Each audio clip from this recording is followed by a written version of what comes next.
Hello guys, this is Sunny Gulve. Welcome to my channel. आज हम एक नया टॉपिक शुरू करने वाले हैं जिसका नाम है क्लासिकल मैक्रो इकोनॉमिक्स। ये उसका इंट्रोडक्टरी वीडियो है, सो लेट्स गेट स्टार्टेड। सबसे पहले क्लासिकल इकोनॉमिक्स के पिता जो माने जाते हैं एडम स्मिथ, उन्होंने बुक लिखी थी an inquiry into the nature and causes of wealth of nations, जिसको पॉपुलरली वेल्थ ऑफ नेशंस भी बोला जाता है। इसके अंदर उन्होंने इकोनॉमिक्स में जितनी भी चीज़ें होती हैं वो उन्होंने पहली बार लोगों के सामने रखी थी। उनके कुछ अजम्पशंस थे, उनकी एक थियरी थी, और वो थियरी जब लोगों के सामने आई तब ये थियरी को क्लासिकल इकोनॉमिक्स बोला गया।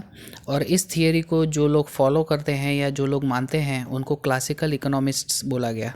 ठीक है, तो अभी इस बुक में उन्होंने क्या लिखा था और ये क्लासिकल इकोनॉमिक्स के जो पॉइंट्स हैं वो क्या है वो हम देखते हैं। तो सबसे पहले तो उन्होंने बोला था कि इकोनॉमी के अंदर जो मार्केट है वो कम्प्लीटली फ्री होना चाहिए। अब मार्केट में कौन होता है? मार्केट में मेनली दो लोग होते हैं, मतलब दो एंटिटीज़ होती हैं। वो है हाउस होल्ड्स और फर्म्स। हाउस होल्ड्स क्या करते हैं?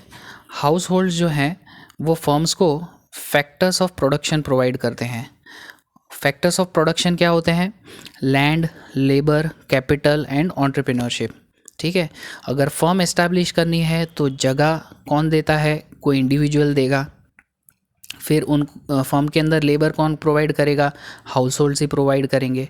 ठीक है, इवन जो कंपनी के अंदर जो दिमाग लगाने वाले हैं जिनको एंटरप्रेन्योर्स बोलते हैं वो भी इंडिविजुअल ही होंगे। बट फर्म्स एक अलग एंटिटी है और इंडिविजुअल या हाउस होल्ड्स एक अलग एंटिटी है।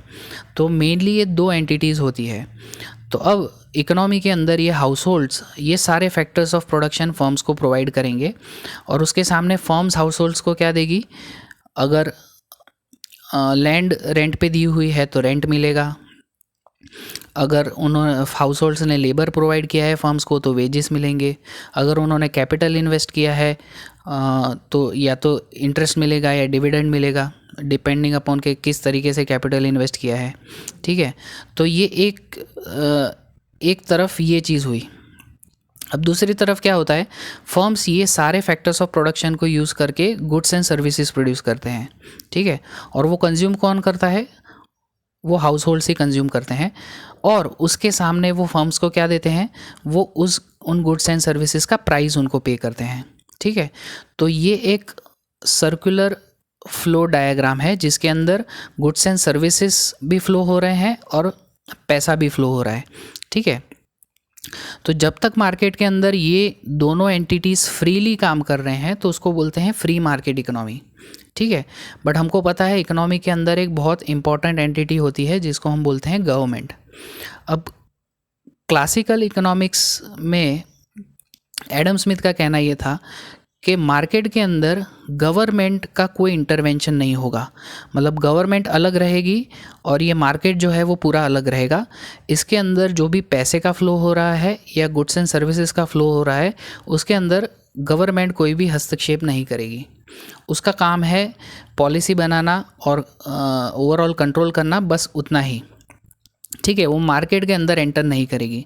ठीक है, और यही फ्री मार्केट इकोनॉमी का एक और नाम है, उसको हम बोलते हैं कैपिटलिस्टिक इकोनॉमी।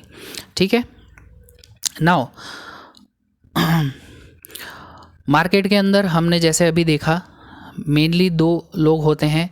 एक होते हैं consumers of goods and services और दूसरे होते हैं producers of goods and services.